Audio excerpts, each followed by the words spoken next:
ब्रह्मा वरुणेन्द्र रुद्रमरुदस्तुन्यन्ति दिव्यैस्तवैः वेदैः साङ्ख्यपदक्रमोपनिषदैः गायन्ति यं सामगाः ध्यानावस्थिततद्गतेन मनसा पश्यन्ति यं योगिनो यस्यान्तं न विदुःसुरासुरगणाः देवाय तस्मै नमः।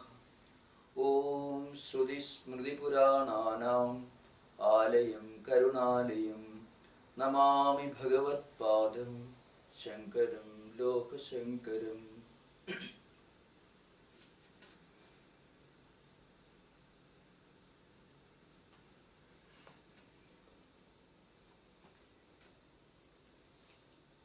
So in the last session we already touched upon some aspects of Shankara's commentary on the 11th verse of the second chapter. That's the beginning of Shankara's Bhashyam or commentary proper. In this context, it may be relevant if we listen to the introduction by Anandagiri, who introduces Shankara's commentary with some very important observations in connection with the structure of Bhagavad Gita as a scriptural text. Anandagiri says, Vrittikudam abhiprayam pratyakhyaya swabhipreda shastrartha samarthita samprati ashocyan ityasmat praktana grandhasandarbhasya pradam tatparyartham anudya ashocyan ityadehi swadharmam abhichaveksha itedadandasya samudayasya tatparyartham aha tatra iti. So, Bhashyagara clearly established the fact that the highest liberation, moksha, is only through pure jnana. That point has been very clearly established. So, abhiprayataha shastrarthaha samarthitaha. And in the course of establishing his view, he also effectively refuted the views of Vrittikara Matam is called. Mostly he is referring to the Jnana Karma Samuccayavada, which was prevalent during the Bhashyagara's time. According to Jnana Karma Samuccayavada, the highest realization is possible by combining Jnanam and Karma together, which means even after realizing the highest spiritual truth, one should continue the practice of rituals. But Bhashyagara says that this is not correct. The highest liberation is possible only through pure knowledge. And after one attains pure knowledge or Advaita Anubhuti, it is not necessary for one to continue the practice of karma. Even if a realized person like Janaka continues his practice of karma or performance of duties and responsibilities, it will be only for the good of the world. And if anyone is dedicated to the practice of karma as a means to attain Chitta Shuddhi and then Jnana Prapti and liberation or moksha, in that case, karma only takes us up to the point of Chitta Shuddhi or purification of the mind. It is not at all necessary, it is not at all mandatory for a realized person to continue the practice of karma. This is the view of Advaitis. So, Vrittikudam abhiprayam pratyakhyaya swabhipreta shastrartha samarthitaha samprati ashocyan ityasmat praktana grandhasandarbhasya praduktam tatparyartham anudya ashocyan ityadehi sudharmam abhichaveksha itedadandasya samudayasya tatparyartham aha tatra iti.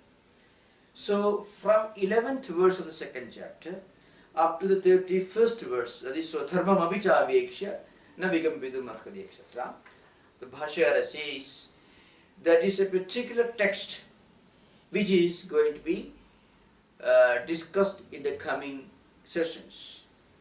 Atra hi shastre trini kantani ashtadasha sankhyaganam adhyayanam षट्क त्रिदयम् उपादाय त्रैविध्यात् तत्र पूर्वषट्कात्मकं पूर्वकाण्डं तं पदार्थं विषयीकरोति.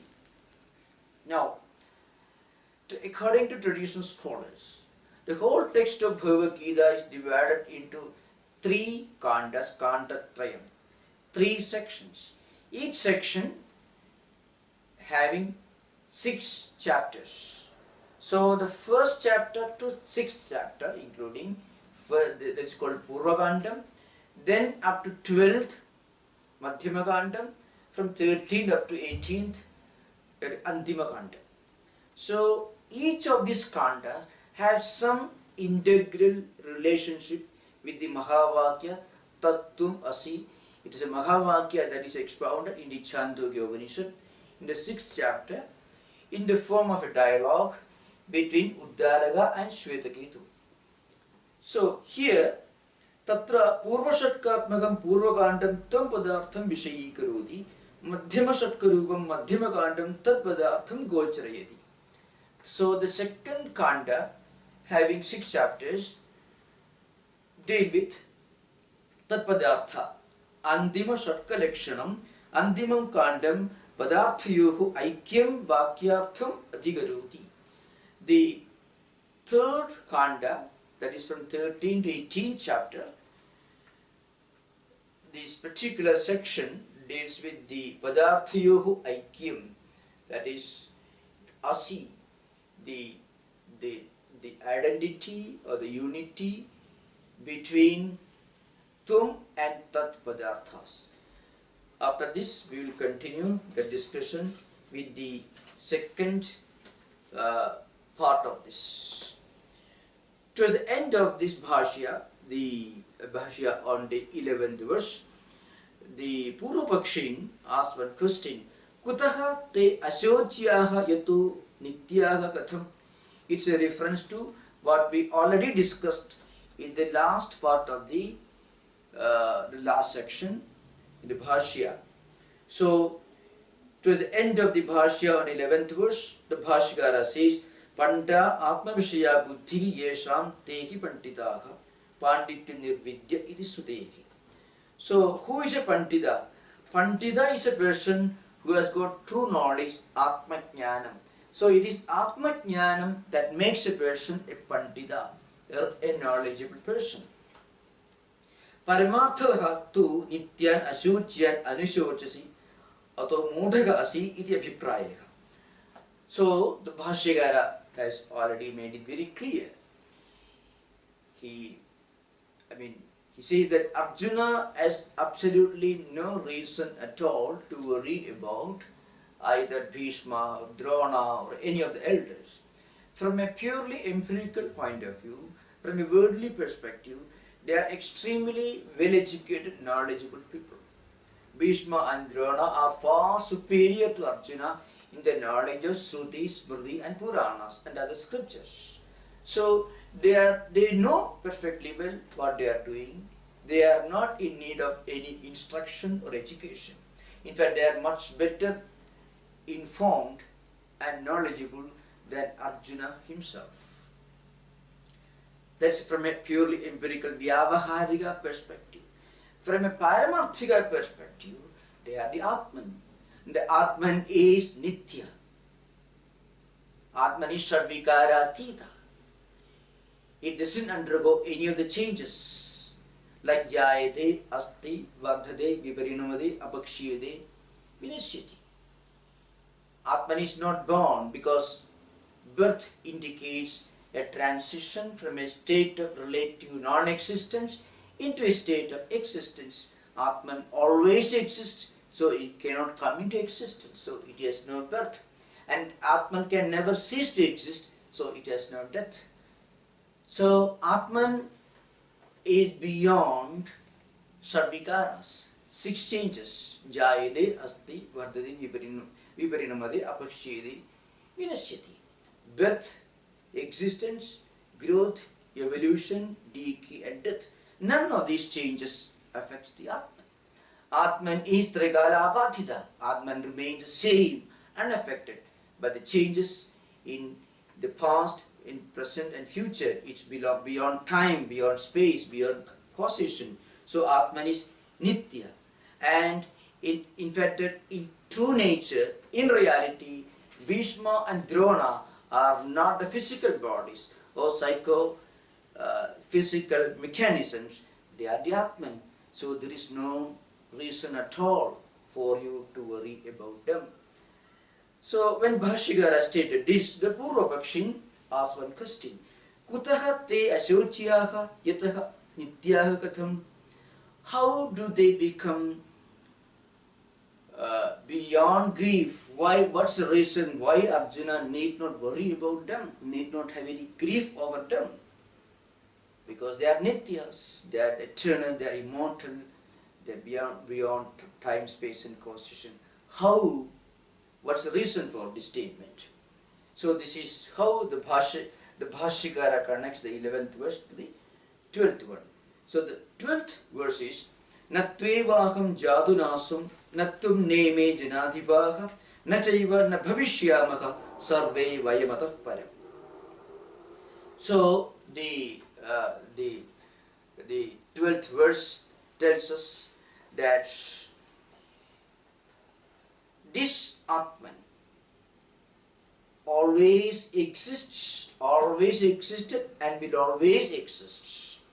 So there was never a time when this Atman did not exist, and it always exists. There will be no time when this Atman will not exist. It is eternal.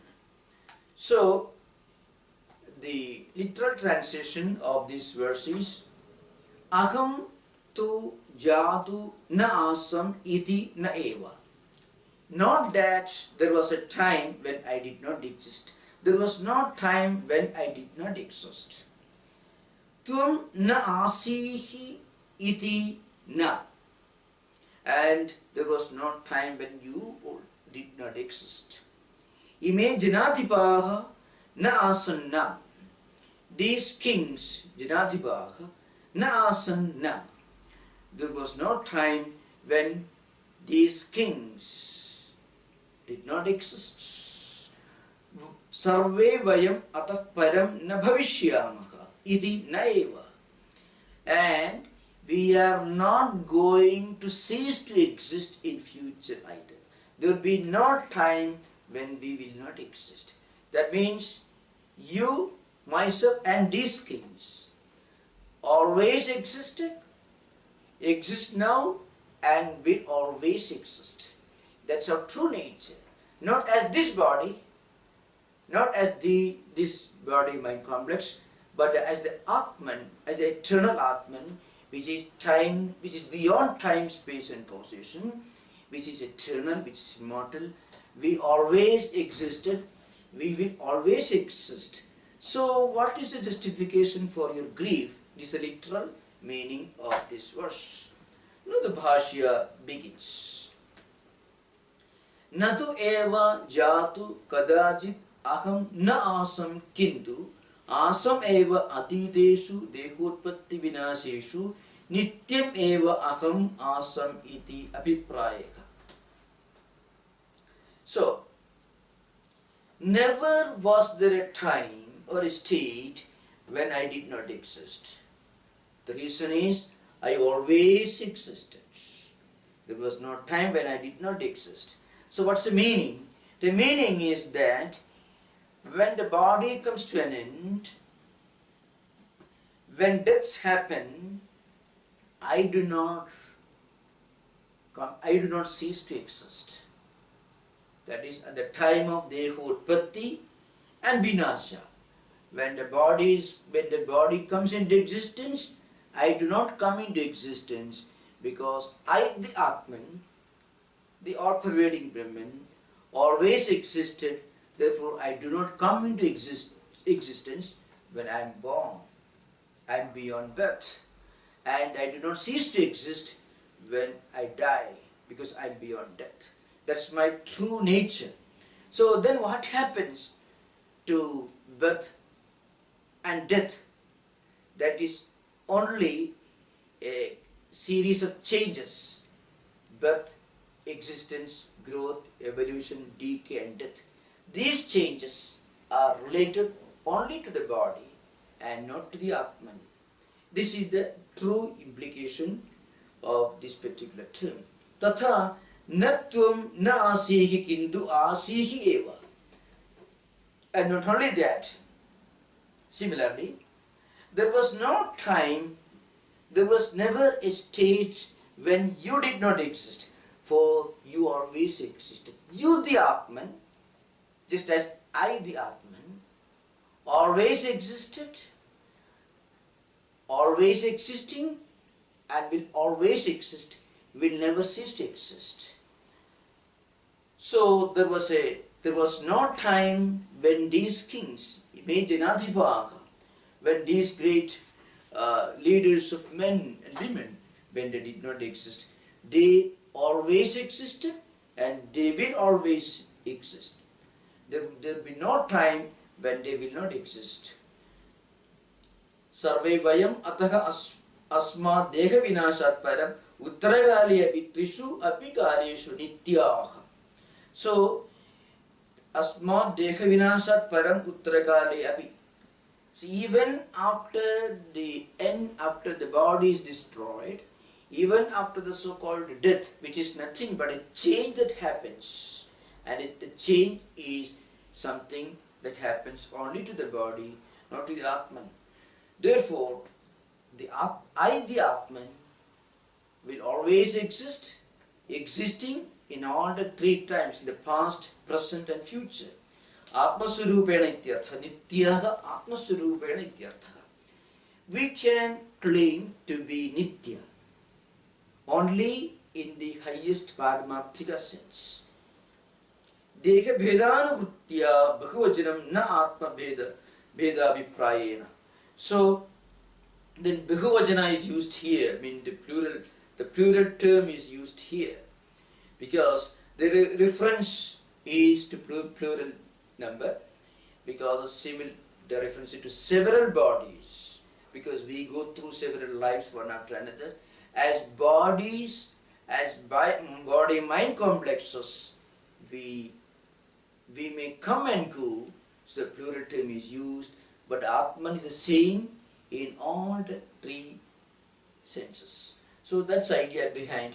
So in Vedanta, the word Nitya or Satyam, these terms are used with a specific sense. Anything that undergoes any change at any time cannot be called Nitya. Nitya is that which is eternal, which is beyond change, which always existed and will always exist, which means it's beyond the six changes which we already referred to.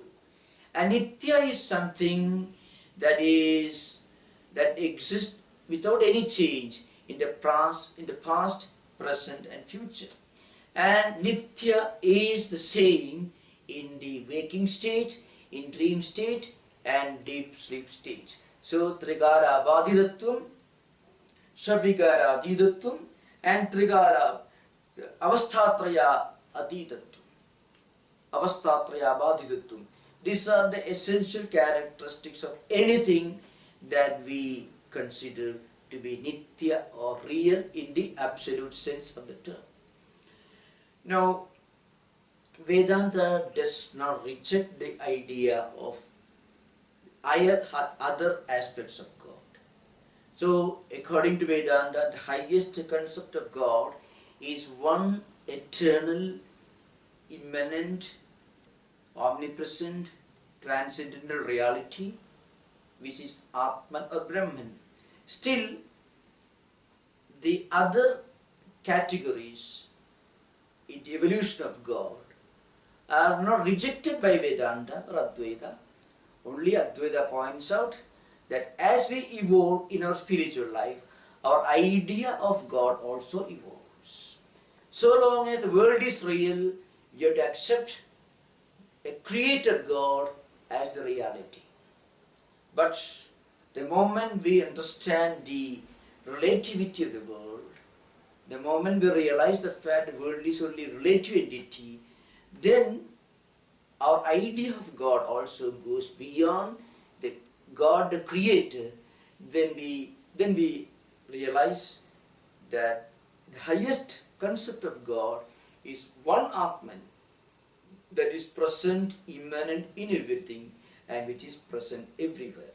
So Advaita presents the highest concept in the evolution of Godhood.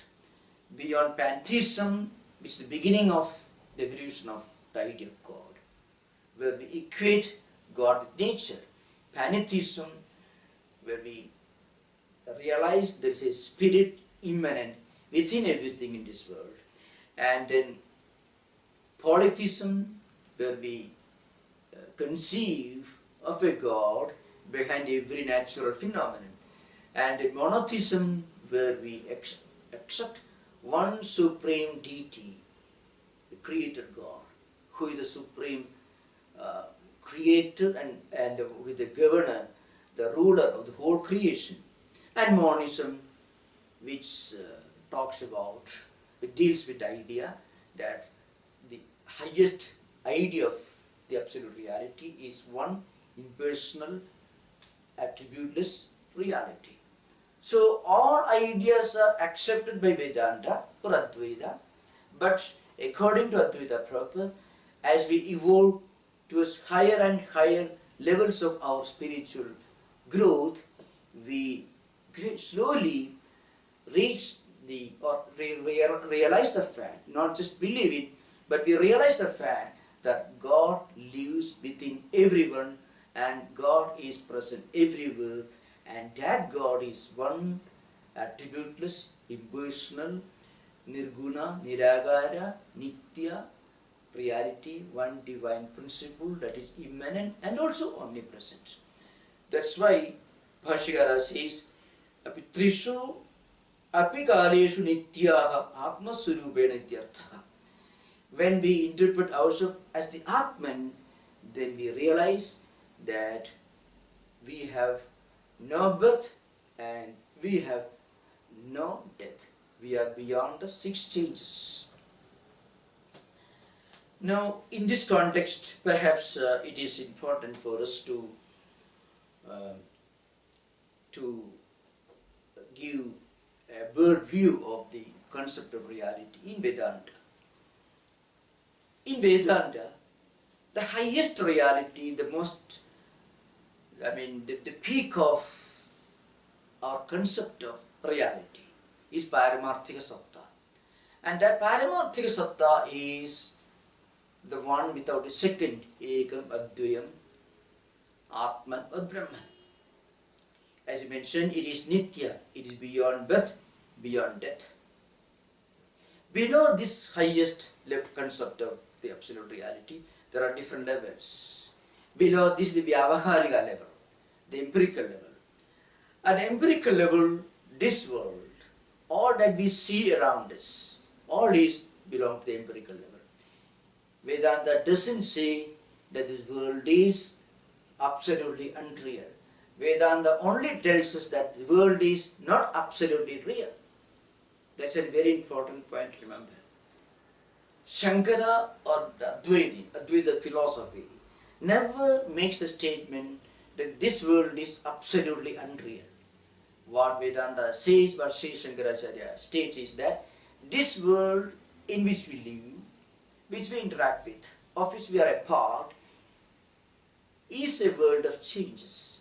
It goes on changing. Maybe the whole creation, the cosmos, may exist for several billions of years. An insect may exist for a few minutes. Both belong to time. And both are non-eternal because they undergo changes from time to time. So anything that undergoes change, any kind of change, is not absolutely real, but certainly not absolutely unreal. It is real only in the relative sense. So this world belongs to the Vyavaharika Satta. It is relatively real, not absolutely real, but not absolutely unreal either. Below this Vyavaharika level, there is another concept where we may mistake one for the other. For example, when there is not enough light in a room, when we see an object lying curved, somewhat dark in color, we may mistake that object to be a snake. That's because we have seen a snake maybe in the zoo or in the forests. And when we see the object in a dimly light room, when there is not enough light, we may mistake that object to be a snake. Actually, it's a rope. When we bring light, what happens? The light doesn't necessarily create the rope. The light only removes the darkness that stood in the way of our realizing the fact that it was a rope. So we mistook the rope for the snake, because the snake idea existed in our mind. So the snake is not absolutely unreal, because the snake, though the snake does not exist in the room, it exists somewhere else, maybe in the forest or in the zoo. So something that we remember in our mind, that exists in our memory because of previous experience, we superimpose upon something else. So here the snake is only pradibhasika sabda. Or maybe we may mistake an expanse of sand for a pool of water, marumarichika. Or we may mistake mother of pearl, something that lies on the seashore, which is very brilliant, which looks like a silver. It's not a silver. We may mistake it for a silver. So all these wrong misconceptions are possible, because we are not able to see the real object. So the mother of pearl is mistaken to be silver. A desert or a well-paved road under the blazing sun may be mistaken for a pool of water, or a rope may be mistaken to be a snake. The rope could be mistaken as a sarpa, jaladhara, bhuchitra, or maybe danda. These are the possible misunderstandings that may emerge in our mind when we see an object that is lying in a dim lit room, because there is not enough light. So it may be mistaken to be a snake, a piece of rope, a piece of stick. Perhaps it may be mistaken to be thin stream of water, jaladhara, or maybe a crack on the floor, bhuchitra. So the rope may be mistaken to be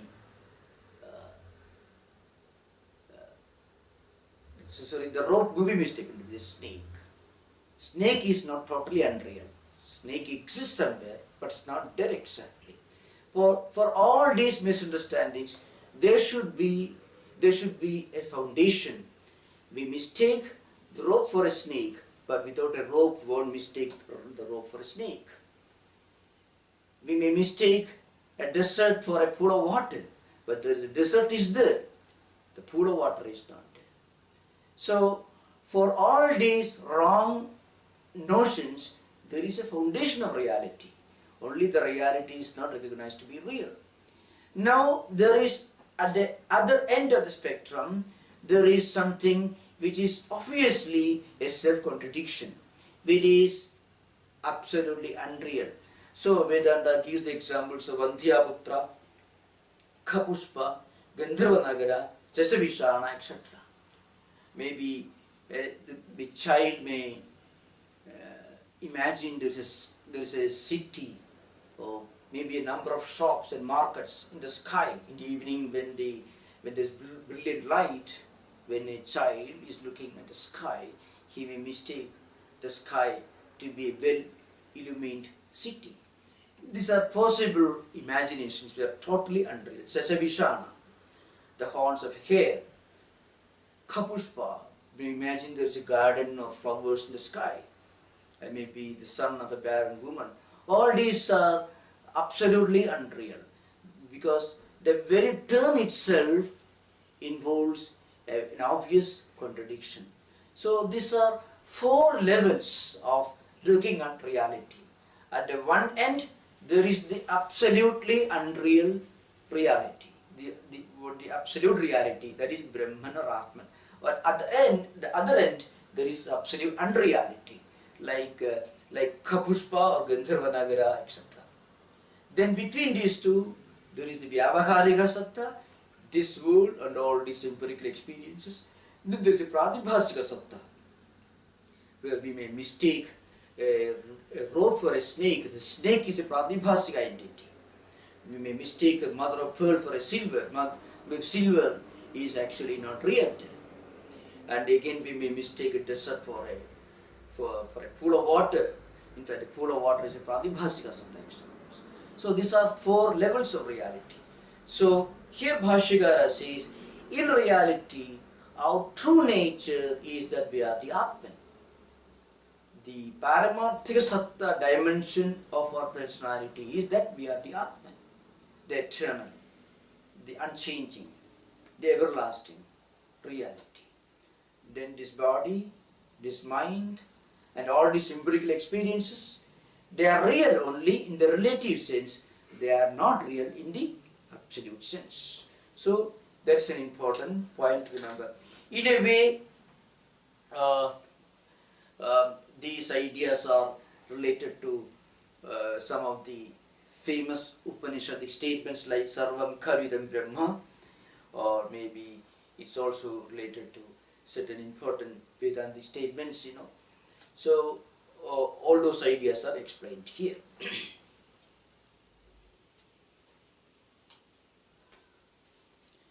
Now, Bhashyakara establishes the fact of Advaita according to some old traditional interpretations. And that's very important in this context. According to traditional scholars, there are 6 or rather 7 criteria by which we establish the central theme or the central topic of a text. Is called Talparya Nirnaya. So, Upakrama Upasamkhara Abhyasa Apurvada Phalam Arthavadu Upapatti Cha Lingam Talparya Nirnaya. Originally this was stated by Kumarila Bhatta in his Sloka Vartika. So Kumarila Bhatta says there are 6 criteria by which we determine the central theme of a text. Upakrama, the beginning. The Upakrama of Gita, according to traditional scholars, is Ashuchyan. That's the Upakrama. And it comes in on the 11th verse of the 2nd chapter. So the Upakrama Sloka of Bhagavad Gita is Ashochyan Annashojastam Prajnavadam Sabhasase. Gadasu na gadasumsa na anuchojanti panditaha. The 11th verse of the 2nd chapter. And Upasamkhara Sloka is the 66th verse. Ma sucha sarvadharman parityajya mamekam sharanam braja aham tva sarvapapebhyo mokshishyami ma sucha. So the Upakrama states these Bhishma Dronateka are Ashuchya. Ashuchya, I mean, you need not really have any grief about them. And Upasamhara is Ma Suja, do not grieve. That comes in the 66th sloka of 18th chapter. So Upasamhara and Upakrama together indicate the fact that Atma Jnanam is the central theme of the text. It was a lack of Atma Jnanam, or rather it was Dehatma Buddhi, that made Arjuna worry about his duties, responsibilities. Worry about, oh, when I do my duty as a soldier, then I will be doing a lot of harm to these people, because he mistook them to be psychophysical mechanisms or body-mind complexes. Then he looked upon as Dehatma Buddhi. So that is the Ajnana. And once you get Jnanam, then you get out of this grief. So Arjuna's grief was due to ignorance, and the remedy was Atmajnanam. And when Arjuna got this Atmajnanam, he said, Karishe Vachanam Tava. Nashto Moha Smritir Labdha Tatvasadat Maya Chuda Stidosmi Gada Sandeha Karishe Vachanam Tava. So the second chapter is in a way considered to be a summary of all important topics of Bhagavad Gita. Sankhya Yoga, Karma Yoga, Atmajnanam, Bhakti Yoga, all these are summarized in the second chapter. So, the Bhashyagara establishes on the 11th verse itself in his commentary that our true nature is that we are the Atman, the absolute reality, which has been established in the great scriptures like Chandogya Upanishad, Sarvam Khavidam Brahma, and the Mandukya Upanishad, Sarvam Hi Etat Brahma. All these great Vedantic statements, Upanishadic statements, have been indicated in this Bhashya on the 12th sloka of the second chapter, Natvevaham Jadunasam. Now we will turn to the 13th verse. Tatra katham iva nitya atma iti drishtantamaha. Now, how do we make the statement that this atma is nitya? How does atma become nitya? So, that is discussed in the Bhashya in the 13th verse. Dehinosmin yatha dehi kaumaram yavvanam jara tatha dehandra praptihi dhiras tatra namuhyati. Dehinaha asmin dehi yatha kaumaram yavvanam jara tatha dehandra praptihi tatra dhiraha namuhyati. So the verse says, in this body which undergoes changes, these changes like childhood, youth, middle age, old age, death, and so on. These changes take place in body. If you look upon this body, then birth is the beginning of everything and death is the end of everything. So the great teacher Lord Krishna slowly takes Arjuna to this realization that this body and this world, this empirical life, is only an incidental relative entity. If you look upon this body as the only entity, then you have to believe like Charvakas. Charvakas believe that this body or what is perceived at the sensory level is the only entity. Dehamatram Atma iti Charvakaha. Charu Loka Sukhavaka Vakyam Vachanam Yasya Charvakaha. So, who is a Charvaka? They talk wonderful things. They talk only about this body. They talk only about empirical worldly enjoyments. So, according to them, the highest reality, the Atman, is this body. Dehamatram Atma. That's the belief of Charvakas. And then, of course, among Charvakas, there are called Ekadesi school of Charvakas.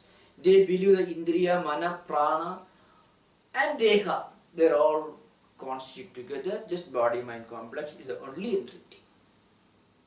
Among Vijnanavadins, on the other hand, is school of subjective idealists, the Bauddhas, they believe Kshanika Vijnanam is Atma. The Vijnanam is the only Atman. And according to Digambaras, they believe Dekadi Vidirikta Sthira Deka Parimana. According to them, the Atma depends upon the dimension, the Parimana of the Sharira, Indriya, etc. So, the Bhashya begins, Deha asya astidi dehi, tasya dehinaha, dehavat atmanaha, asmin vartamane dehi yatha, yena prakarena kaumaram, kumara bhavo balyavastha, yavvanam, yuno bhavo madhyamavastha, jara vayo hani jirnavastha ityetaha tisraha avastha anyoni vilakshanaha. So Bhashya says. Now, if you believe that this body is only entity, then you have to admit that there is nothing other than this relative entity, and our true nature is somewhat relative. So, just as the body undergoes changes like childhood, youth, and old age, each different from each other. So when we evolve from childhood to boyhood, or boyhood to youth, or youth to middle age, and middle age to old age, and then from old age to death, and then to be born again, these are changes that take place at the level of the body. These changes do not affect Atman. These changes affect only the body. And each of these changes is different from each other change. But the Atman remains totally unchanging, totally unaffected by any of these changes that take place at the bodily level. Tatha tadvat eva dehat anyo dehantaram tasya praptihi dehantara praptihi avikriyasa eva atma ityartha. In the same manner, while passing from one state to another state of the body undergoes changes, but Atma remains unchanging, Atma remains unchanged. Those who are spiritually enlightened, dhiraha dhiman, tatra evam sadi, namuhyadi, namoham apadyadi. That being the truth, those who are spiritually wise never worry about these changes that happen at the bodily level, because they know that this body is only just one insignificant aspect of their personality. They look upon these changes as natural phenomena happening at the bodily level. This is the central message of these Upanishads. It's because Bhagavad Gita here is speaking as an exposition, as an interpretation of the Upanishad statement, that is Sarvam Khalu Idam Brahma, Sarvam Hyedat Atma, etc. Now, these two verses together, in a way, are related to two important doctrines of Vedanta. One is the principle or the doctrine of law of karma and the doctrine of reincarnation. According to the doctrine of karma, whatever we do, whatever actions we perform, maybe it's a physical action, maybe a word we speak, a physical deed we do, a thought we think, all these will produce one residual impact. Apart from the obvious or tangible, visible result for actions, there is an invisible result, and that's something that we take with us when we travel from one life to another life. So, according to the vrittis, vasanas and samskaras, which are produced by various actions, we take different bodies and we travel from life to life. It's called the doctrine of reincarnation. When we are born again, as I mentioned earlier, we bring with us, we inherit this legacy of impressions, samskaras, vasanas, the results of our actions in previous life. It's called karma vritti, Shankaracharya in the yoga tradition. and we are born again, we bring this. Then what happens? When we were born again with good samskaras, spiritually healthy or helpful samskaras, compelled by the inherited legacy or spiritual samskaras, we continue our efforts to make progress in spiritual life, in the next birth. So in the Gita itself, in the 6th chapter, there is a famous verse, Tatradam buddhi samyogam labhade paurodekikam yatadeja tato bhuya samsiddho kurunantana. So the body is destroyed with death. But the samskaras and vasanas, the impressions and spiritual characteristics that we produce with this body in this life, are born again and they become our spiritual capital when we take the next life. So Bhashyakara says, when we are born again, we are born with these impressions associated with the former body. Samskaras and vasanas that we accumulated with our body in previous life, with our mind and senses. And this will help us in continuing in spiritual life. Tatra yoginam kuletam buddhi samyogam buddhya samyogam buddhi samyogam labhade paurodekikam purvasmin dekhe bhavam paurodekikam. So those who have done good spiritual deeds, accumulated healthy, good spiritual characteristics, are born in the family of yogis, spiritually enlightened people. And they retain their impressions from previous life, which they had developed in their previous life, the former bodies of paurodekikam. And then what happened? Yatadeja prayatnam karoti. Then they continue the endeavor, the efforts to make more and more progress in spiritual life. Purvabhyasena tenaiva kriyadehi avasyopi saha jignasiravi yogasya shabda brahmadi vartate. So, by that previous practice, the spiritual seeker is benefited, and he, in fact, compelled or forced by the strength of the spiritual legacy that the spiritual seeker has accumulated, he continues his evolution, his progression in spiritual life. So this is a spiritual secret which every spiritually wise person understands. Therefore, he remains totally unaffected by the changes happening at the body level.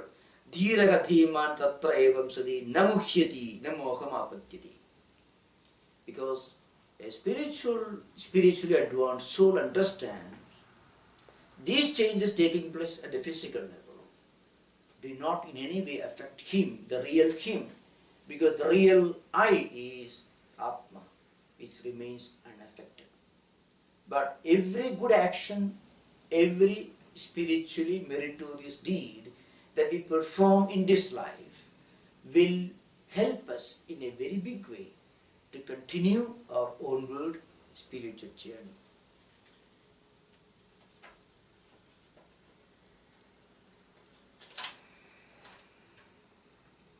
Bhashya continues. Yadyapi atma vinasha nimitto moho na sambhavati nitya atma iti vijanataha tathapi shiroshna sukha dukkha prapti nimitto moho laukiko drishyate sukha viyoga nimitto sukha samyoga nimittaha cha shloka ityetat arjunasya vachanam asanki aha. Here Lord Krishna perhaps anticipates a possible question from Arjuna. That's how the Bhashyakara connects the 13th verse to the 14th one. So, maybe for a spiritually enlightened person, this Atma Vinasha Nimitto Moho Na Sambhavati. A spiritually enlightened person who knows that the self, the Atman, is eternal and he is in reality this Atman. He may not have any of these delusions arising from this thought, because he may not have any wrong notion that this Atman will die, the Atman will be affected by the changes that happens at the bodily level. He will be totally free from all these wrong notions and delusions. But then what about the common people, the ordinary people? They may have this worldly delusion arising out of the pairs of opposites like cold and heat. So tathapi sidoshna sukha dukkha prapti nimitto mohu laukiko drishyate. Still frequently we see this delusion coming out of multiple and varied experiences in life. Because life is a continuous journey through multiple experiences, sukha and dukkha, good and bad, pain and pleasure, and so on. So due to these experiences, people may have some wrong notions. So Arjuna perhaps can have these wrong notions. So anticipating such a possibility, Lord Krishna makes a statement in the 14th verse. Matra spashastu kaunteya sitoshna sukhadukkadaha agamapayino anityaha tan tidikshassu bharata. That's the 14th verse. Lord Krishna is addressing Arjuna as son of Kunti, Kaunteya. When the senses come in contact with sensory objects, they produce pairs of opposite results, like cold and heat, happiness and sorrow. They come and they go, and they are transitory, they are changing, they are momentary, they are not eternal. This is what you should understand. So you should be able to bear with them. You should practice tidiksha. That is the statement. He Kaunteya matras parshastu sitoshna sukhadukkadaha agamapayinaha anityaha he Bharata tan tidikshaswa. So there are two words important here. One is tidiksha, the other is of course Bharata. Sadhaneshu api sarveshu tidiksha uttama sadhanam. This is the statement in the Sarva Vedanta Siddhanta Sara Sangraham. So the tidiksha is the highest sadhana, spiritual sadhana. Sahanam sarvabhudanam apradigara purvakam chinta vilaparihidam sa tidiksha nigati. It's a Vivekachudamani. Bhashya himself says in the Prakarana. So the tidiksha, the ability to withstand undesirable experiences without any bitterness, looking upon good and bad, pain and pleasure, with a strong equanimity of mind, keeping the mind in a state of equilibrium. It is called tidiksha. And this tidiksha is one of the most important requisites for any spiritual seeker. This tidiksha becomes natural for a siddha, and it's very important as a means for a sadhana. And another word that is used here is Bharata. Perhaps, from a grammatical point of view, Bha Deepto. So the word Bha Dhatu, its meaning is Prakasha or light. So Bha is light, Prakasha, which means knowledge, Brahma Vidya, Atma Vidya, or Paravidya, that's the meaning. So Brahma Vidya Tasyam Brahmati Iti Bharata, that's the real implication, explanation of the word Bharata. So Lord Krishna is implying that Arjuna is a sincere spiritual seeker. Now the Bhashya begins. Matraha abhi miyante sabdadeha iti Srotraadini indriyani matranam sparshaha sabdadibhi samyogaha te sidoshna sukhadukkadaha sidam ushnam sukham dukkham cha prayachanti iti. So what is matra? So sound and all these other sensory objects are measured by these senses. What are the senses? Ear is a sense that measures the sound. So the contacts of these senses with sound, etc. When senses and sense objects come together, they produce effects. Some effects may be good and some may be not so good. So pain and pleasure, heat and cool, all these are the results of the senses coming in contact with sense objects. So we'll continue the discussion in the next session. Thank you. Om Shanti Shanti Shanti Harihi Om Tat Sat Sri Ramakrishna Pranamastu.